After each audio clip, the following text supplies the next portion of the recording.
Your next promotion is within your control, and this podcast shows you how to get there. Welcome to episode number 136. In today's episode, I am going to debunk the myth that you need a mentor to get promoted into senior executive leadership positions. And I am going to show you what you can do instead that is not only more effective, but actually leads you to having a real voice at the table once you get there. Listen on.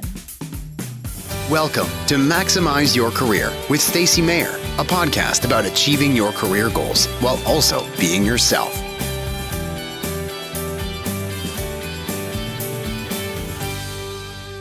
Hello, corporate badasses. Welcome to another episode of Maximize Your Career. I'm your host, Stacy Mayer, and super excited, as always, to be here with you again this week. In today's episode, I am telling you about a practice that has been preached over and over again in women's leadership, and I want you to literally scratch this word from your vocabulary, like as if you never heard it before and you never want to do it again. And that word is mentor. Mentor, that we need mentors to get ahead in our career. I'm going to give you a little bit of backstory, but before I get into that, I want to celebrate a win for one of the corporate badasses who's in my leadership table, which is my advanced group training program after you learn the fundamentals of executive ahead of time, and then you advance into more guided coaching with me. And inside this program, I actually coached a corporate badass to land her first vice president position. It's at a new company, and she's been with this company now for a couple of months. And when she interviewed for the role, she actually interviewed with the CEO of the organization. This is because it's a smaller organization, but I really encourage many of you and the corporate badasses that I work with that they are having regular conversations with their CEO, even in larger organizations, depending on what you consider to be large. If you have access to your CEO, I highly recommend you having regular 15-minute ally meetings with your CEO. So in this particular case, because I've coached her on this, she has reached out to her CEO and she had an initial conversation when she was first hired, just about like checking in and catching up. And she admitted to me that she's very intimidated by these conversations, and rightfully so, right? If you're going to meet with the CEO of your organization, it's going to cause a little bit of anxiety just because of the nature of the hierarchy of having somebody in a position of influence. And then now you're meeting with that person who's literally can make or break your time at your organization. And so it makes sense that you're a little bit intimidated by this person. And then the other thing is that this particular CEO that she was meeting with, she feels that he's very intelligent. He is a serial entrepreneur. He has started several and founded several of his own companies. And he also just has a lot of opinions about things. And she just wanted to be fully prepared when she came into this conversation. So I'm going to pause right there. And you can see, because of the intimidation factor alone, that's enough reason to force yourself to get in front of this person. I firmly believe that if there's anything that you're afraid of doing at work, anybody, especially a person that you're afraid of having a conversation with at work, you need to stop right now, get on their calendar, get coaching from me on how to do that conversation, and then just do it. We have to rip the Band-Aids off. We can't be living in fear at our own job every single day that we go into work. And you may think it doesn't matter because in her case, she doesn't actually speak to her CEO on a regular basis, but it does. It's always in the back of your head, and you don't want to be intimidated by these people. So we break down the walls and we get ourselves in front of them so that we can feel like the corporate badass that we really, really are. And this was huge because I'm going to tell you the happy ending from this conversation. So now she's ready to have her next 15-minute ally meeting with him, and she had no trouble getting on his calendar. He, of course, said yes to it. And because she was intimidated and a little bit worried, she wanted to over prepare for the conversation, which is natural.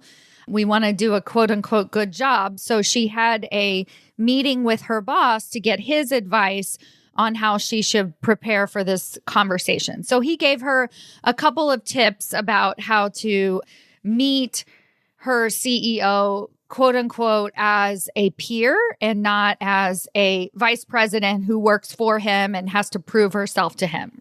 And so all of that was really, really great advice. But then he proceeded to tell her that she needed to make sure she had all of her numbers in order, that she was very clear on what her team was working on, and just like a lot of different tactical in the weeds advice, and that she comes prepared with all of that information because she doesn't want to be caught off guard. And while I think that is all incredibly important, and she was going to do that anyway, because that is actually part of her job and she needs to be prepared in that way, this is not what we're leading the conversation with. And I think that is so, so important, because when you're heading into these conversations, if you're thinking you're already a little bit intimidated, you already admire the person because you think that they're very intelligent and they might ask you a question and you feel like you're caught off guard, then you get advice that you better have your shit together before you have a conversation with him. Now it's like a triple whammy and you're really setting yourself up to fail. Luckily, we had a coaching conversation and I shared with her, that's great, have your numbers, but just forget about them. Like literally have them in your back pocket. And honestly, what I would suggest for any of you, if somebody asks you, starts to turn your 15-minute ally conversation into a work conversation, I would say, I know our time is limited right now. Let's follow up on that. And I'm happy to give you all the information and the numbers and what I'm working on and that. But I think that's a different conversation. For today, I'd love to know more about XYZ. Even if that's your CEO and you're a vice president, you can lead the conversation in that way. Like, remember, you're the one who scheduled the conversation. Your CEO didn't schedule the conversation to hear the numbers. There's a difference between the two, right? If your CEO schedules a conversation with you because he wants you to report out on what you're working on, that's different than you scheduling a 15-minute ally conversation with your CEO and then turning it into a work meeting. Bad idea. So I coached her on this conversation, what questions she was going to ask her CEO instead, how she was going to show up powerfully to this conversation, not because she had the numbers in her back pocket, but because she's a corporate badass and she deserves to be in the room with her CEO. And she can definitely hold her own with her CEO. So that's what she did. And then I received an email from her, which I'm just going to read to you verbatim. It says, my meeting with the CEO went very well today. He put another 45 minutes on my calendar for Friday because he said the conversation was very insightful/valuable. Now, I talk a lot on this podcast about creating your 3X vision. This could literally be your 3X vision, that your CEO puts regular time in your calendar because he says that your conversations are very insightful and valuable. He is not going to say that your conversations are very insightful and valuable if you're just checking in with him about the numbers of your team and the projections and your forecast for the rest of the year. That is not an insightful and valuable conversation. That's just a one and done that could be done over email. You see where I'm going here? This is huge. This is absolutely huge. And that's going to lead me into the conversation I'm having today with you about why we should never have mentors anymore. No more mentors. Please, no more mentors at all. You can strike that word from your vocabulary. Done, over. You're never creating a mentor again. You're creating allies instead. Now, I'm going to take a step back because I want to share with you why I think it's so important that the conversation around mentors, especially for women in leadership, was created. Quite frankly, it's been around since the beginning of time. When you talk to successful business people, they'll talk about their mentors that they had and the people that helped them grow their career. And all of that is incredibly valuable. So I'm going to share with you that, so that then we can transition that into what is actually going to help you advance in your career, advance in your confidence, create relationships like having somebody say on a regular basis that your conversations with them were very insightful and valuable. Those are the types of conversations that we're wanting to have. Our goal is not to have an amazing mentor. When you look back on your career, let's say you don't advance past director level and you don't feel like you're making a real contribution to your organization. You don't feel like your opinion matters. You're always in the weeds, but you have an amazing mentor. Are you going to be happy with your career? No, of course not. That sounds like a terrible career path. Yet so many of you are settling for that. And if that's you, it's okay. That's what I'm here for. That's why you listen to my podcast. So I tell it to you like it is. So back in the day, and I'm just going to start with like Sheryl Sandberg and Lean In. And what she was noticing when she wrote that book is that a lot of women didn't have mentors and sponsors. And in the traditional business world, quote unquote, white male business world, it was very important for people to have a specific mentor that kind of guided their career path. I'm assuming it works, like it did work. You've heard it work. But the problem is that traditional mentorship implies, and here we go, that you look, act, think, talk like the rest of the room. And so the reason that traditional mentorship works so well in a traditional business sense is because your mentor is somebody who looks, thinks, acts, talks exactly like you. They hold a position of influence and power. You're rising up in your career and they can open doors for you. Great. Done. Awesome. Have a sponsor. A sponsor is somebody who literally opens the door for you. Get that person on board. But here's the problem when you don't look, think, act, talk like the rest of the room. The problem is that your challenges are not the same as that mentor. And you can have a mentor who looks, acts, thinks, talks exactly like you, which is great. And a lot of women do. People of color will have a woman of color who has risen through the ranks and has created her own career path, and she is mentoring you, and that's fantastic.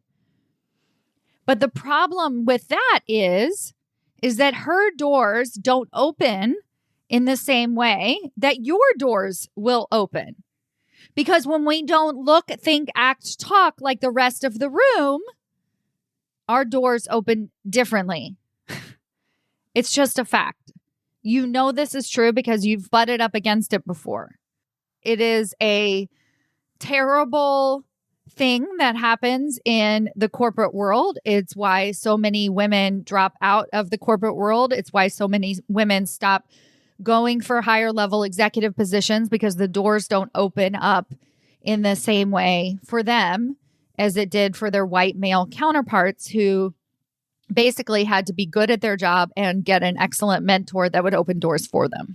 Like that's the rule of getting promoted. And I'm just saying that's true. And for you, and this is what my work has been based on, is how do doors open for you specifically? And time again, I have seen that in order for you to not only get promoted, right, to actually have that door open for you, but also to have that real voice at the table, you need to have an entire room full of people on your side, not the one mentor that's going to open the one magical door for you, but a room, an army of people that are there uplifting you and supporting you. Now, as a high achiever, as somebody who's had to work their butt off their entire career and probably finds herself in the weeds right now as it is, the idea of now I have this added responsibility of getting an entire room of people to be my ally can feel completely impossible. It feels like this huge task. It feels like a whole nother job. Why do I have to do that? Why can't I just do my job, be good at my job, and expect a promotion to come?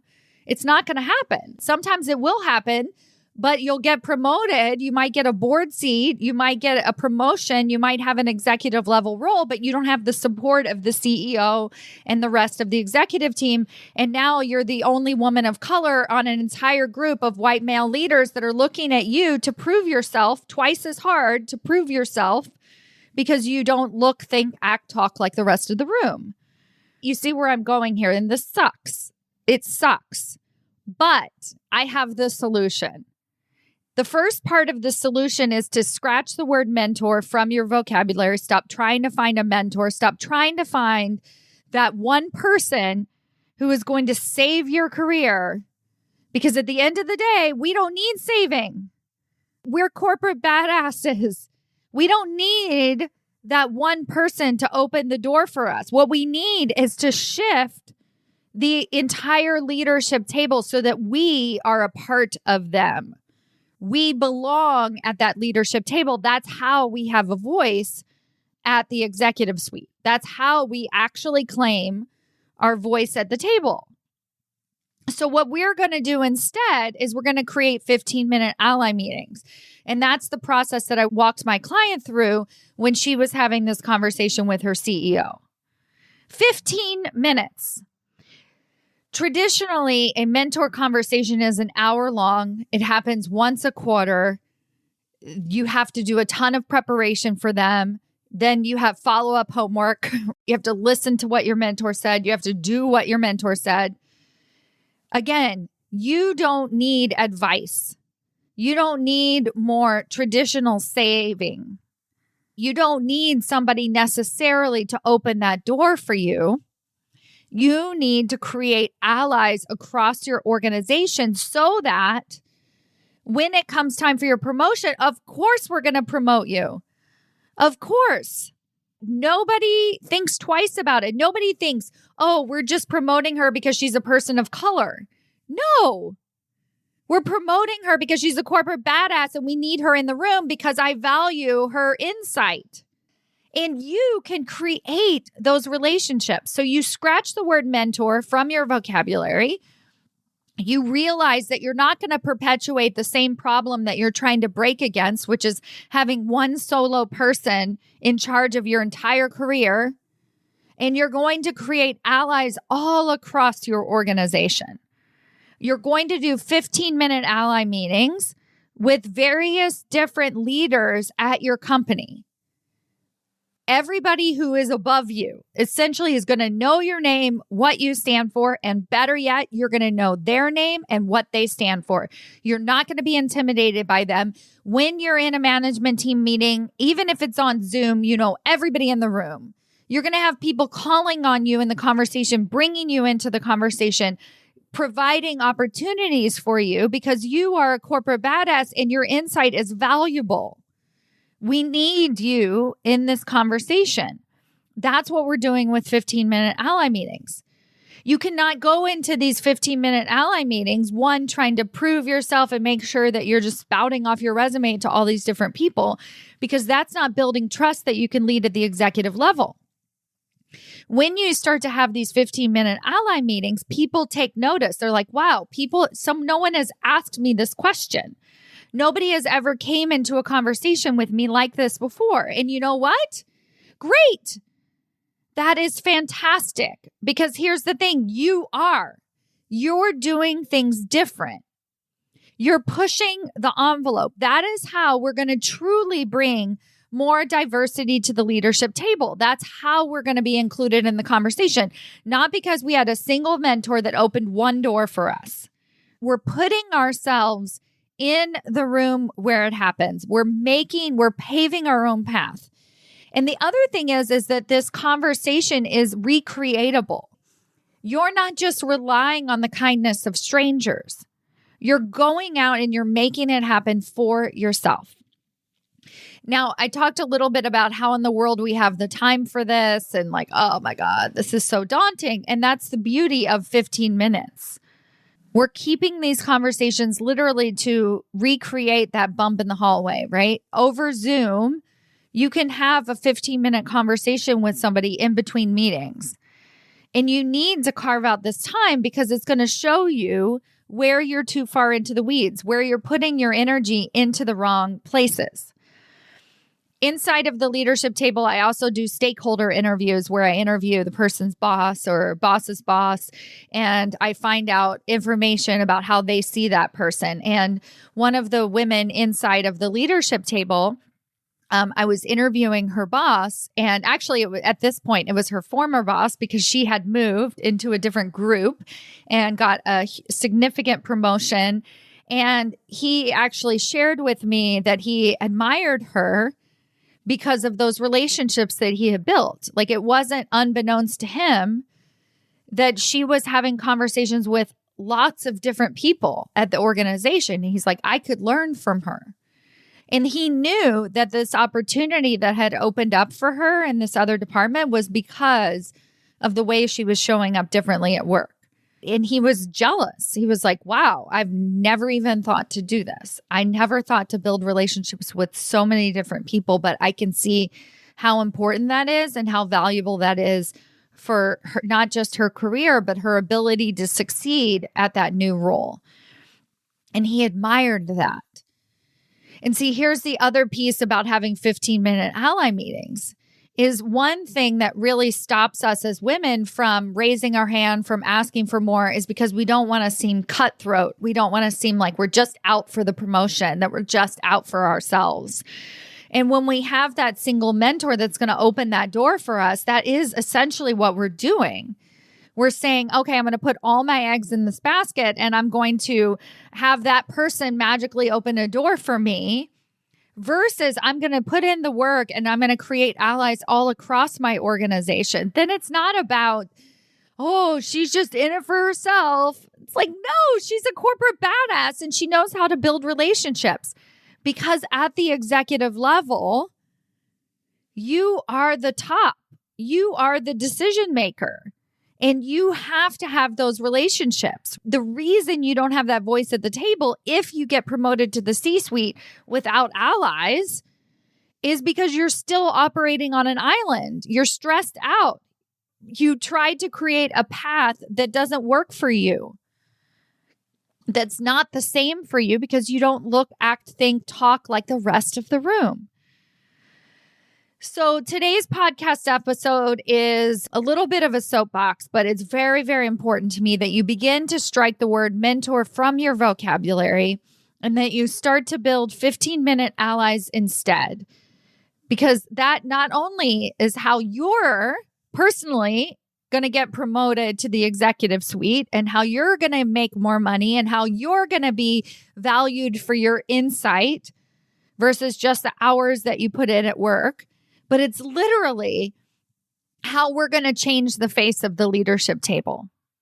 It is actually how we're going to bring more diversity to the executive suite on a regular basis. So I implore you, do this for yourself. You're going to have more confidence and you're going to be much more effective all along the way. And do it for all of the women that are going to come behind you. All of the corporate badasses who want to be allies with you. And you're going to tell them, look, I'm happy to be your ally. And I want to encourage you to go out and find 5, 6, 7 more allies just like me. Give them that homework assignment. Don't just tell them that they need to raise their hand more and speak up more.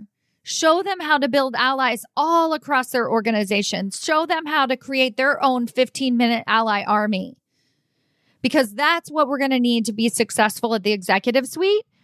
And now you have the single most important tool to help you get there. All right, my friends, have a fantastic week and I'll talk to you soon. Bye.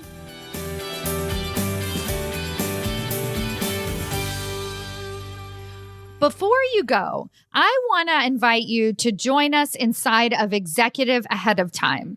Executive Ahead of Time is what I call my little army of corporate badasses that are doubling the number of women promoted to the executive suite each and every year worldwide. Inside this group coaching intensive program where you get weekly coaching and guidance from me, you're going to learn how to not only land your next promotion, but to have success once you get there. And by success, I mean an actual voice at the table, the ability to step into your true, authentic corporate badass self, and a community of other corporate badasses where we're learning from each other, challenging each other, and stepping in to to that next level of leadership. If this sounds exciting to you, I invite you to join us now at www.executiveaheadoftime.com. Once you enroll, you will have lifetime access to over 24 core training modules where I break down step by step how to build trust with executive leadership so that you get tapped on the shoulder for opportunities. You'll receive weekly coaching and directed guidance from me, and we'll have roundtable discussions with the other corporate badasses in the group.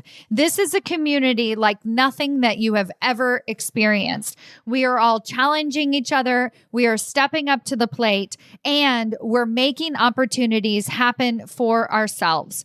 Go to executiveaheadoftime.com and join us today.